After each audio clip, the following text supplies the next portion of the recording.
Welcome to Let's Talk Games, episode 21.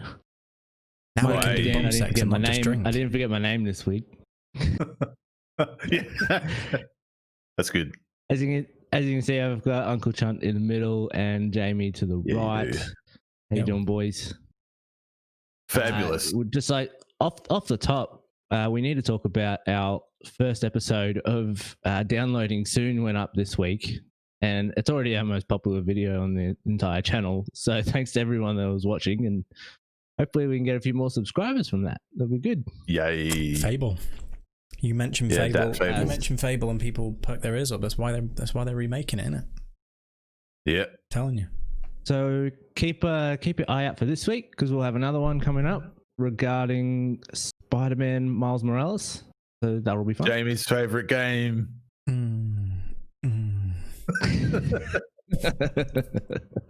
I'm sure it will be great. I'm sure it will be great. So this will probably be a little bit of a shorter episode, but there's still much to talk about. One being, we've got some Halo update. So last week we had the Xbox Showcase conference. A lot came out of it. A lot of stuff about Halo. We've learned a few new things about it. One thing I want, small thing up the top. Apparently, there's a now deleted description for Halo Infinite on the Xbox Series X pre-order registration page at the Smith's Toy Store website, and the game's multiplayer would be free to play and operate up to 120 frames per second on the Series X. Are we thinking that that's going to follow through to launch at all? Yep. That's pretty massive if true. 100%. It will do. Yeah, it'll do the same on. It'll be PC. It'll be crossplay, and both of them will do with 120, guaranteed. On Xbox One consoles as well, do you think?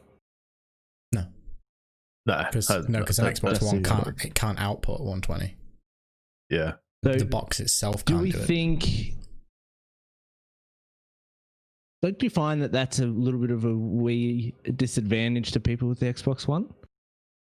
Yeah, but like this it's been an ongoing argument. Let the frame master talk to you about what happens if go. I want to talk about frames. So this has been an argument in console space for ages. You know, when it was like, I'll use Destiny as the case in point, because the Destiny community got up in arms about this. Feasibly, the PS4 Pro and the Xbox One X, I have to think about my acronyms, were probably capable of pushing a 1080p 60 version of Destiny, right? Like it just was. Did 4K 30 really well, both of them did. So 1080 60 would have been a walk in the park for those machines. Should somebody want to play in, say, a performance mode as opposed to a visual mode. The reason that people say that didn't happen was because they didn't want to uneven the playing field and have a bunch of people playing, again, 30 frames versus 60 frames, and there is a perceived advantage. There are players playing on PC now in that game that are probably pushing 240 frames a second, but old mate sat over there in the corner that's only doing 60 isn't bitching and moan about it. Do you know what I mean? Like they just don't care. Like, so with the PCification of console gaming, people are just gonna have to start getting used to it, and especially now it's like, how many people have got a TV that can do 120 hertz? Do you know what I mean? Like, true. I've got a monitor that can do it. I've got a monitor that can do it over DisplayPort, but my monitor can't do it over HDMI, which is what these consoles will be. HDMI 2.1 isn't in anything yet. It's in like 2 TVs, both of which cost thousands and thousands of pounds, dollars, monies. So yeah, you set me off on a tangent before we've even talked about what we've been playing, but yeah, that's the answer to that question. Yeah, I've been playing Destiny just as most normal people have. On a console, and even worse on a 1080p projector. So at 30, this is kind of like, at 30. So it's like, whatever. It's still a good game. I didn't really notice. However, I did when I had my brief window into the PC version of it, and my eyes opened, and I was like, wow, this is a thing. Now double that. I mean, Destiny as a user cases, they've said 4K 60 on consoles. I don't think it'll be pushing any further than that. Like I struggle to hit consistent 4K 60 on a much beefier graphics card than what's in these new machines. So Yeah, reasonable target, but talk about what we've been playing. Get into a frame rate argument. And I know I did totally stuff up the order, but that's fine because we'll start talking about what we've been playing. And Chunt, you can start first. Power Rangers Battle for the Grid. Yeah, I went back to it. My God, that game keeps changing and improving. Like, every time I go back to it, it's like a new game. Like they keep releasing new ranges and stuff, new characters, their fighter packs. And man, yeah, I went back because when they launched this Power Rangers Gold Zeo Ranger, he's my favorite, and they finally put him out. And it was just a bit clunky, and I was a bit disappointed. So I just put the game down. I was like, whatever. And I booted it up this week because I had another fighter pack that I wasn't aware of. And man, like there's new graphical enhancements. It's a lot smoother. The characters are more responsive. Like, it's just a whole new game, and there's like arcade modes and stuff. And I'm really impressed with how this game has gone. Like, I bought it at launch, and my God, it was the worst. Like, it just was not ready, and it really soured and dampened my hype for that game. And I've gone back over time, and like I said, every time it's different and new. But this is really good, and it's got such a fan base and following in the fighting game community, just based on its mechanics and its fighting game aspects of everything. Like, there's people that live off Marvel vs. Capcom 2, which is like the king of all. And they come to this game now because it's so good, and not many people know about it, and that's great. It's great. I'm having a good time with it, and besides that, just Animal Crossing, man. I've gotten into the part where everything. I know, but now I'm building a rock garden, and you have to work with spawn mechanics because the rocks only spawn once a day. And you gotta work out your tiles. I've tiled the whole island so I can focus where they spawn, but then you've got to allocate other spaces for when weed grows and when fossils appear, and it's a whole thing, man. I'm in this Animal Crossing Australia group, and there's people on there that have this game fucking sorted, And I'm like, oh my God. So I posted on there. I'm like, how do I make a rock garden? And like all these people like, this is blah, blah, blah, blah, to give me instructions. I'm like, holy fuck me. So yeah, it's been real. It's keeping me occupied. Yeah, that's me done. You've had some serious personal growth over this year with Animal Crossing, haven't you, Chunt? I know. Yeah, it's great. This is the year I'll look back, not as negative, but it'll be good times with Animal Crossing. You're welcome. And Jamie, you already got off to a hot start. Give us a hot take on something you're playing.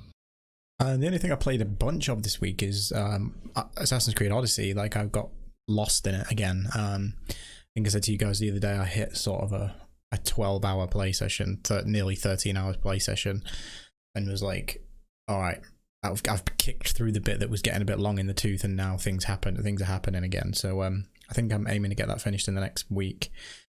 I really, really, really like it. Although I think it's pushing me to a decision which we're going to talk about obviously later today, so I won't go into that now. But that's probably not going to be the decision you're expecting.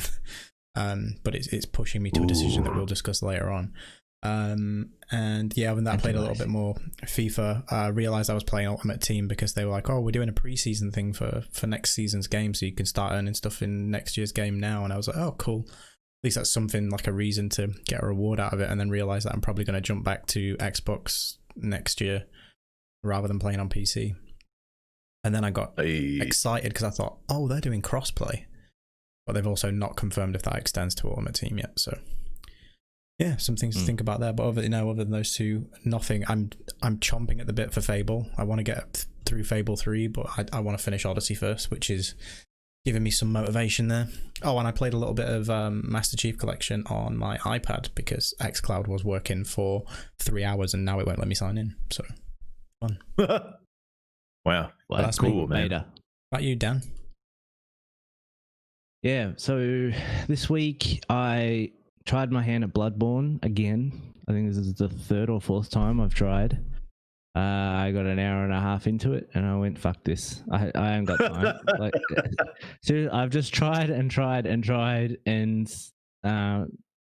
especially coming off Ghost of Tsushima. Combat style just threw me way off. And all week you hear people in Ghost of Tsushima saying like, I want a lock on, like I can't lock, there's no lock on button, blah blah blah. And in Bloodborne, obviously you need to use a lock on for these things, but I just wasn't used to using a lock on, and I was like,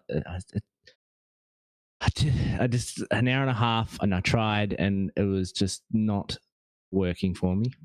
So what I did do though is download the one of the PlayStation Plus free games, Erica, which is a live action choice-based game where you like your Until Dawn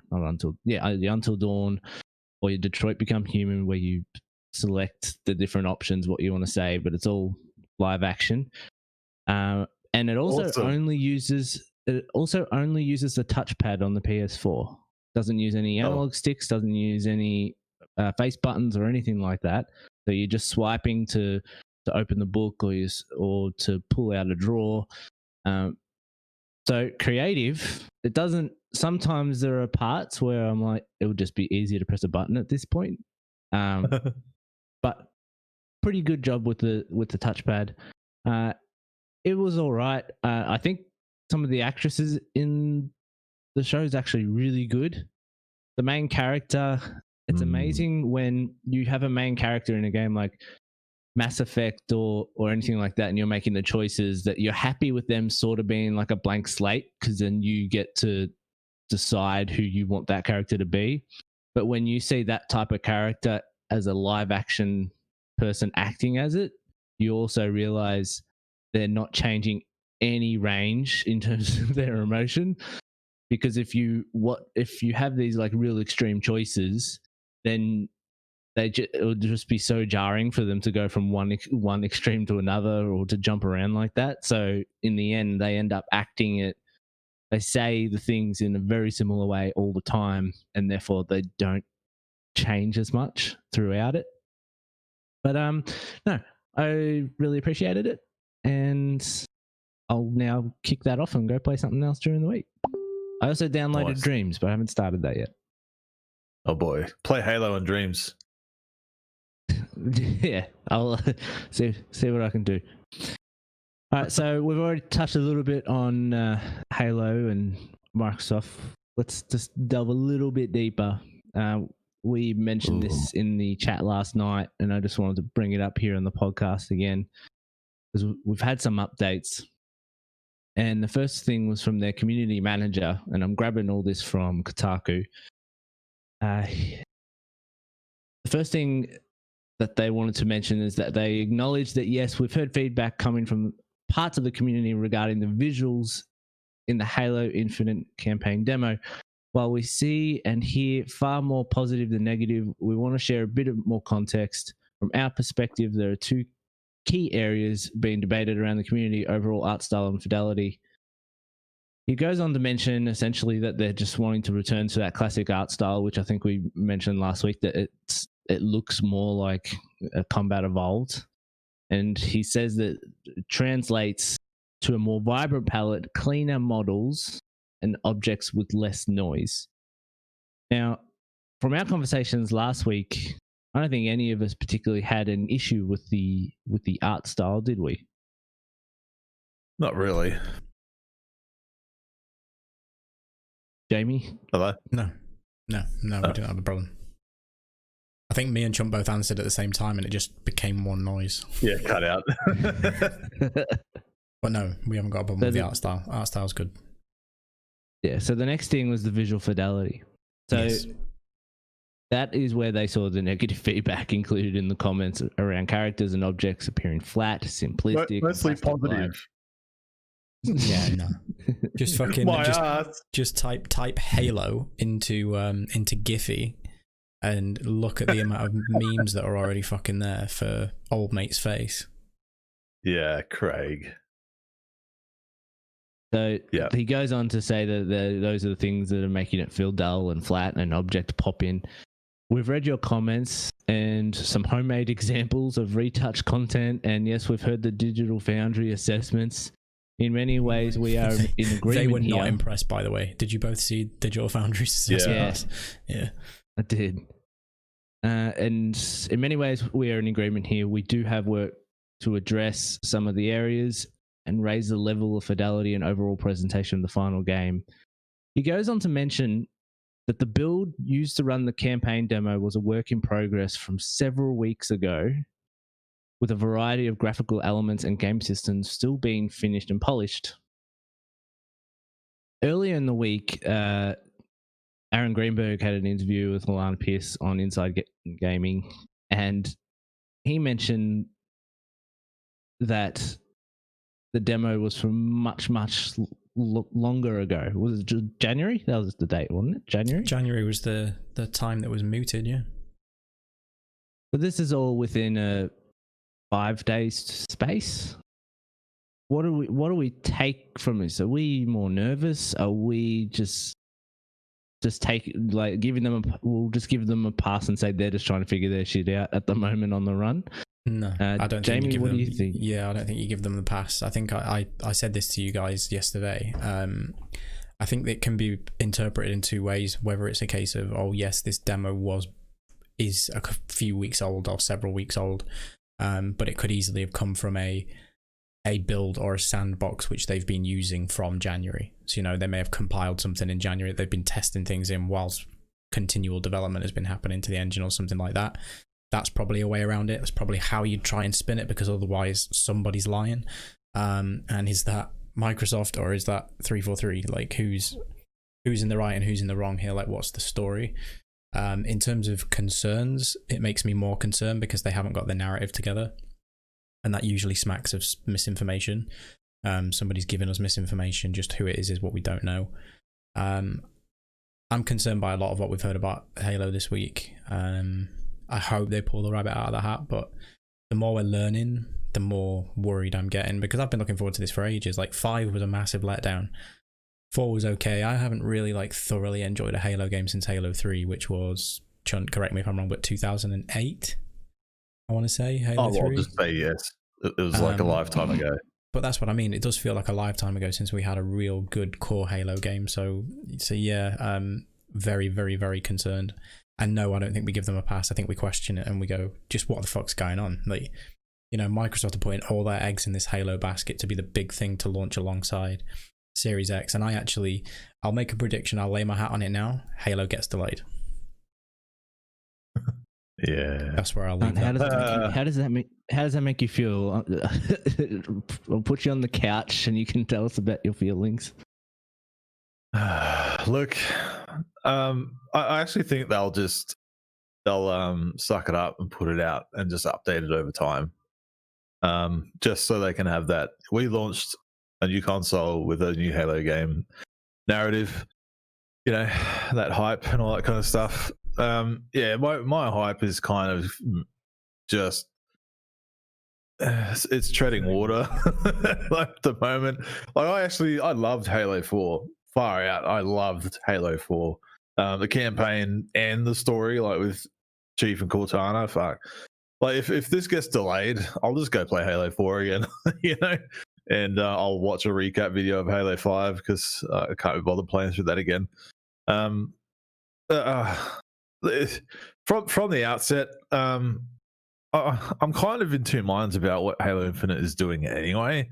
Like, I really wanted a proper campaign conclusion to what the Forerunner saga was, and this being a spiritual reboot and just kind of let's just end that story and let's move on to something else kind of aspect, that's got me a little irked, but I understand why, because no one really liked Halo 5, so why would you just stretch that out?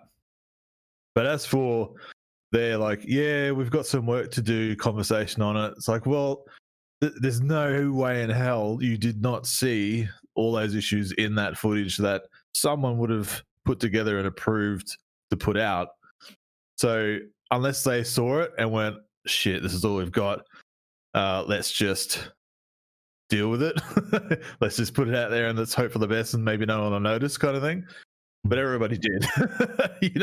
And the art style I don't have an issue with. Like, there's basic, I'll say basic in the nicest way possible, but like minimalist, clean looking games out there that get away with a lot with the lighting and everything. Like, the lighting is more important when you've got such art style like that, and that was severely lacking in this game. Like, everybody's seeing it, everybody's seeing the comparisons and whatnot, but man, like, you just add some shadows, add some lighting effects, and you're good to go. It'll just look a whole bunch better.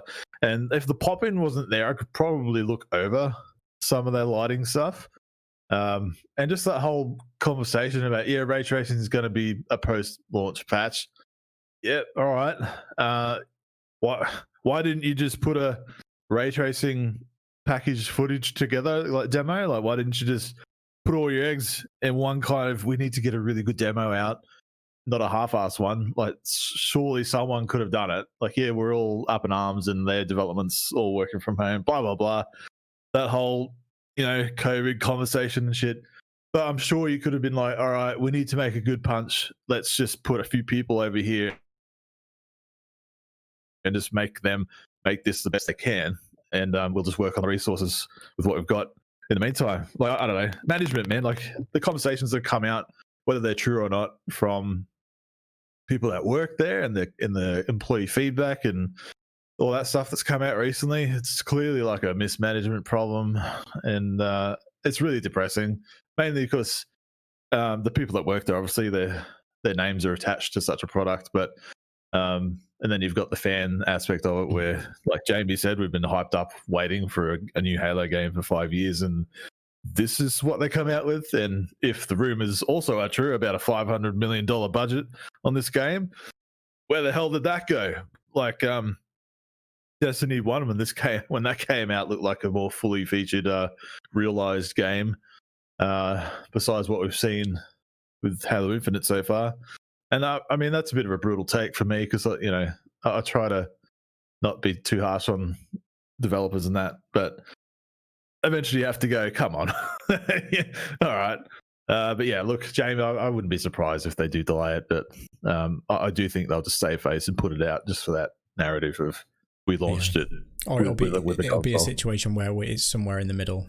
The multiplayer, free-to-play multiplayer thing maybe comes out launch day, and the campaign just needs more polish, and they blame it on the pandemic, and the game's not in a position where they're comfortable putting the stamp of quality on it, and yada yada yada. I wouldn't be shocked. I hope I'm wrong, but I really wouldn't be shocked at this point, because and you know what, the thing that really gets me, that the whole, like, people rallying around the whole, the studio's in a bit of disarray, and there's people that are not very happy at the studio and the work, the bunch of stuff we've heard about contractors coming in to do the bulk of the development, people playing and touching source code that they have no right to, and the bug queue is ridiculous, and some of the senior devs are really struggling to work, like, with so many members of the team not being embedded properly, and it's kind of it's just flinging a lot of shit by the sounds of things. But when it's someone like, and again, not to go all console fanboy and console war on this, but if it's Sony and it's Naughty Dog doing crunch, or it's some other kind of shite like that, they get a pass. Microsoft are not, they never get that kind of luxury, and 343 are not going to get that kind of luxury. That said, 343 don't deserve that luxury, because the last two products that they've put out have been, for all intents and purposes, subpar. They've not been they haven't been that blockbuster hit that, like I said, we've been waiting for Halo 3 for a blockbuster. So it's disappointing, and it's deflating for people who are excited about Series X, because this is the thing that you want to sit down on day one and you want to go, fucking yeah, Halo. But it's having a little bit of that shine taken away from it. Yeah, I would push a little bit back on that Naughty Dog stuff. It's not like Naughty Dog had a cruisy year this year with shit happening. No, they didn't. But the game still released to critical acclaim, and everybody forgot about it.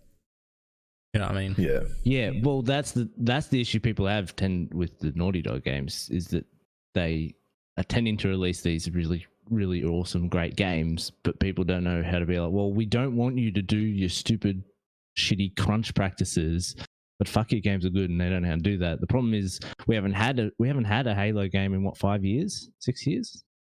5, yeah. So whereas Naughty Dog are releasing games every 2 or 3 years, so we're getting more of them.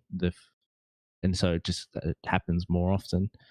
I was going to say, Chunt, that the $500 million budget thing makes me think of the Amazing Spider-Man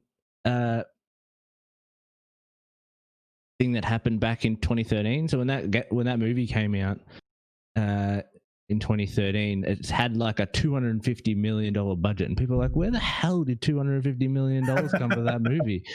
But what it was is that they brought all the budget, all the work that was done on Sam Raimi's Spider-Man 4. Yeah. Or any of that work was put into the budget of the Amazing Spider-Man. Right. So I feel like, because we've heard about how this game changed direction midway through, like with story and possibly with this open world stuff that they're trying to.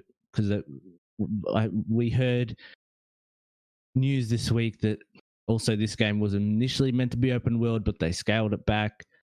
So it makes me think that $500 million budget is also taking into consideration all this stuff that they had done before, and then they've started again, and that's why it might not look as $500 million as what they're saying. It was also meant to just be an Xbox One game.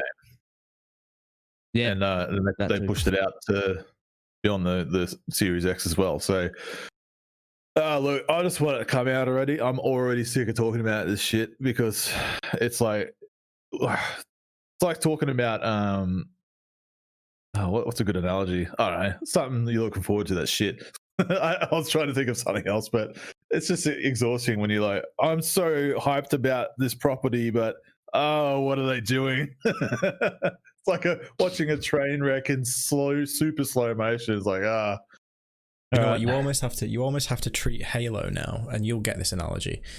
You have to treat Halo how we went into the Power Rangers movie. Ouch. But you get what I mean, right? So that Power Rangers movie came out. It was a reimagining of Mighty Morphin, and we grew up with Mighty Morphin, and it's the best Power Rangers, bar none.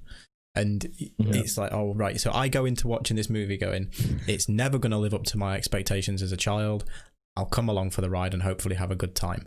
Going in with that expectation, I came out of that film going, that was actually pretty good. I'm not going to lie. When the theme tune kicked in, I was like, that was a nice little touch. That gave me those nostalgia bumps. So I want the same from Halo. I'm now not going into this game going, this is going to be the best first-person shooter that I've played since Titanfall 2. That's what I want. I want to go in and it be that, that first-person shooter campaign that hits all the nails. It's not going to be. I know it isn't. So now I'm going in with the hope of it's probably going to be passable. If it's any better than 5, that's a step in the right direction. And if the multiplayer's half good, I'll play it to death for a few weeks and hop back in whenever there's new stuff. That's what I'm now going in with my expectation as Halo as a franchise, which makes me sad. Like you said, it's ouch, but tell me I'm wrong. True. True. I'm not. No. Let's move on, please. We're moving Chuck, on. before we do, Chuck, might is switch Cortana up alive? 'cause Is Cortana alive? At the end of Halo 5, yeah. No, do you think she's still alive now? Oh. Yes. I have faith. I want them titties and that ass in my helmet. I saw some stuff about people speculating that she may have taken over the dude on the that's now that's our pilot. Yeah, people speculating that she may be might have taken over him. Oh wow! I was like, that's fucking strange. I don't see that happening. But no, mental gymnastics. You've got to get actual Cortana in there, right? Mm-hmm. We need them blue titties. The Halo 4 model, please. My God. Yeah, why did that change for Halo 5? Oh, what do you think? This is offensive. I don't like this. Meanwhile, I'm just like, let's do it, Cortana. I'll do whatever you say. Dan, I'll let you move everything us on. you guys were just talking about then, I was like, didn't she die in Halo 4? I swear I remember that scene. Never played 5. So. Rampancy is a complicated issue. Right. I'm rampant. Let's move on. I'm going to totally switch up all this order because we haven't got long left, and we've just talked about Xbox for basically half an hour. So now it's we're at the start of August, or at least Chun and I am, and we're coming up to crunch time, and I want to do a little prediction game which Jamie made up. So I want to do it, but Jamie made it up. Where we're going to remember this. The remainder of the year. Take the credit. And we're going to lock in our predictions and come back, say, towards the end of the year and see how we all did. So I'm going to start off first by saying, and this can be a pretty rapid fire. I've got 13 questions for each of us. Holy shit. And I'm going to start with, who will announce their price and pre-orders first between Xbox and PlayStation? Jamie. Oh, we're doing it quick fire like that. Xbox. If you want to expand a little bit, but yeah, we don't want to get hung too much on each of the questions. Xbox, and I think they announce at the Gamescom closing show. Was that your next question? Like when? No, that's Chunt. Same question. Right. I can see actually Sony coming out and doing it after all this negative Xbox stuff is coming out. They could capitalize on maybe a good price, let's say, to just be like, yeah, this is us, come to us, these are good price, more positives, yay. You have a prediction of when that might be? It doesn't really matter, does it? Like these days, everything's so up in the air. The normal's not really around. We all think it's August, right? Yeah. Is there anyone that doesn't think it's in August? Yeah, August. Let's just do that. Yeah. So I think Xbox will go first as well. And I think PlayStation will be within 5 days after that announcing theirs. So whenever Xbox do it, Sony will be within 5 days later. I think it's within 24 hours. Yeah, but I don't know if you want to battle for word of mouth. They'd probably want to let it just run off a little bit and then come in and just keep going. Sony win when it comes to word of mouth, so they'll drown them out. That could be their logic. Okay. So next question, number 2. What will be the name of the Lockhart console? Xbox. Yeah. It's Xbox, but what do you mean? The model, like the series? I don't think it's going to get one. Yeah, I think it's going to get one. That's an interesting take. I think it's just going to be called Xbox. I don't think it's going to have a series anything. That's a good call, actually, because that'll be the new base unit, really, and the X is the more powerful one. Yeah, I agree with Jamie. I'm going to do that. Yeah, and you're not going to have a Xbox One S and an Xbox Series S. Like, it's just going to be even more confusing. It'll be just the Xbox. Yeah, I agree. I've got a reason to elaborate on that slightly, and I will be quick and elaborate on it. Go for it. If you look at some of the wording and how they're positioning some of these games, we spoke last week about the fact that some of these Xbox games just say Xbox and PC, and they don't have Xbox One, Xbox Series X. It's just like the Xbox logo and a PC. I think it's just going to be the Xbox family of consoles, and this will be the baseline unit for that. I think they're already starting to allude to it.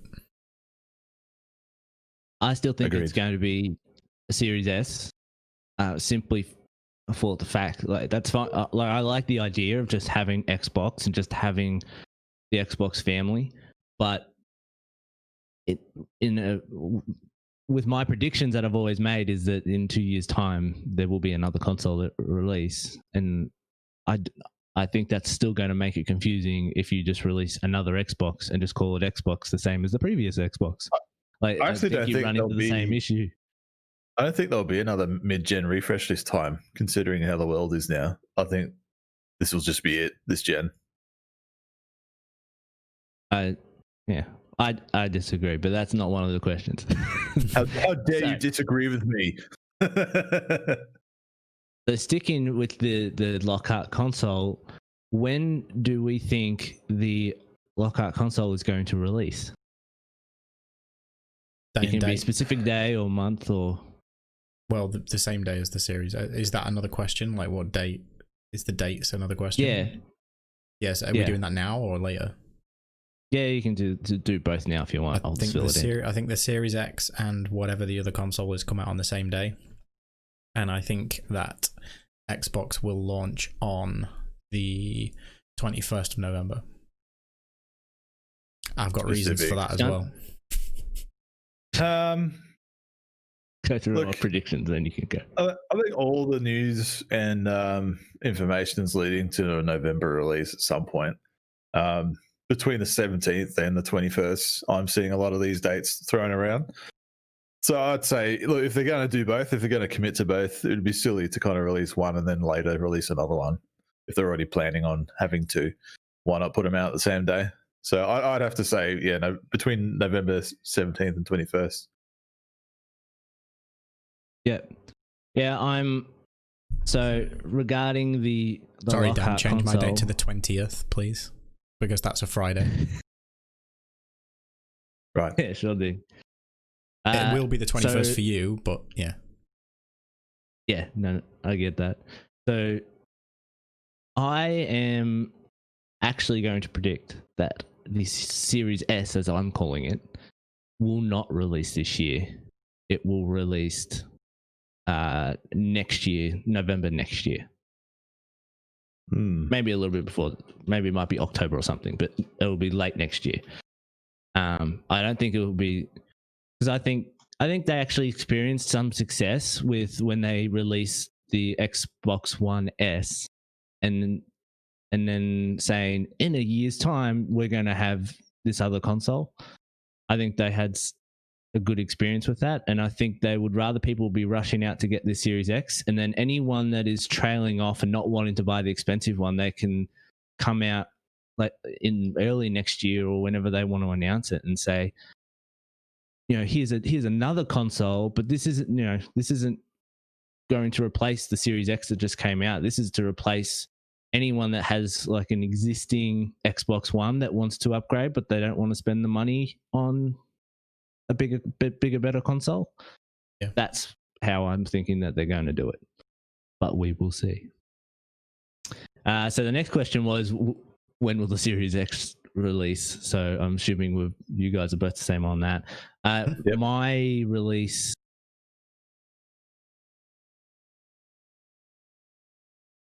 I think it's actually going to release on the 20th here, which would be the 21st in the States. So yeah. All right, moving on to the little PlayStation family. When will the PlayStation 5 release? The week before. Late October.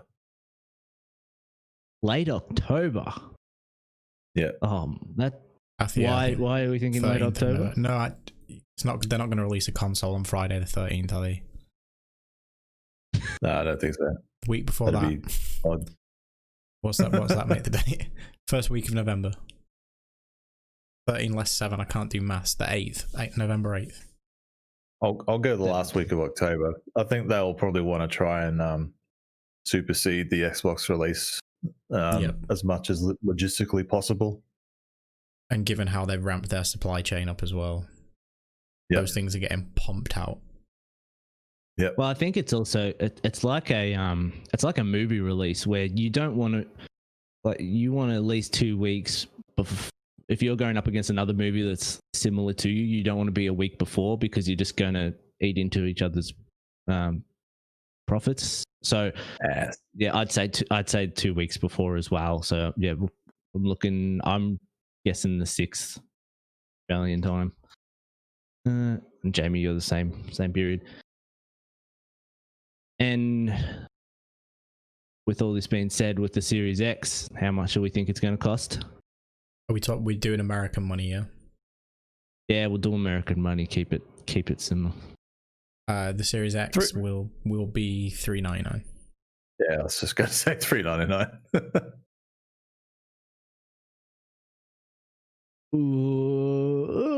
I'm just going to be different.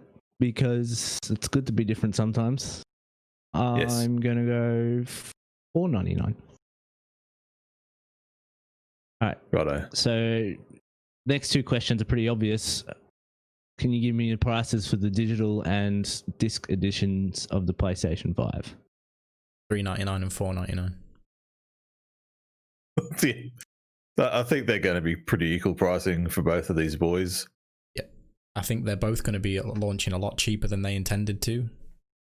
But yeah, $3.99 for the discless and $4.99 for the one with the disc, because they can eat so much more of the margin on making sure you're shopping in their store and nowhere else.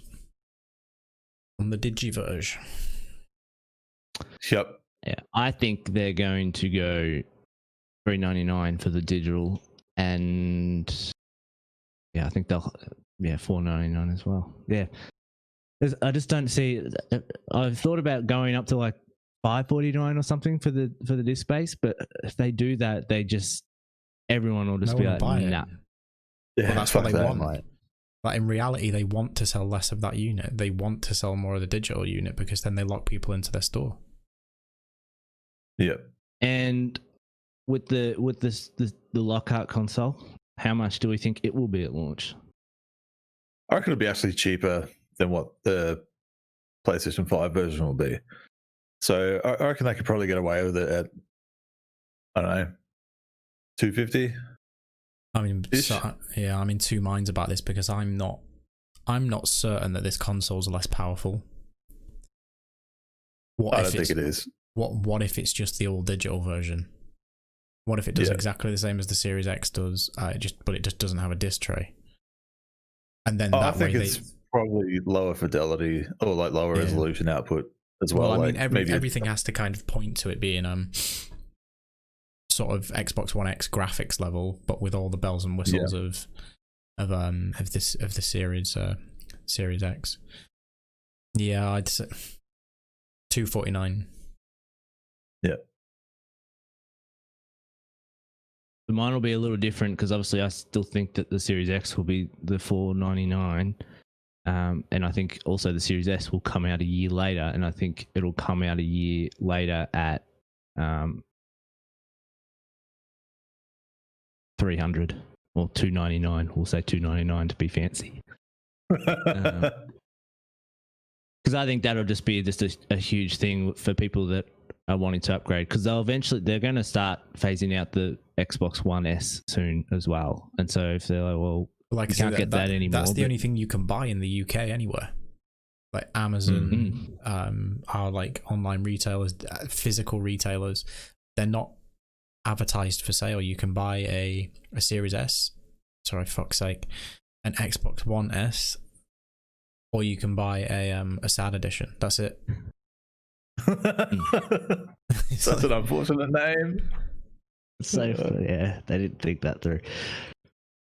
All right, boys. Next question: how many free months of Game Pass will be bundled in with the Series X? 6. 2. Ooh. 6. I'm saying 3.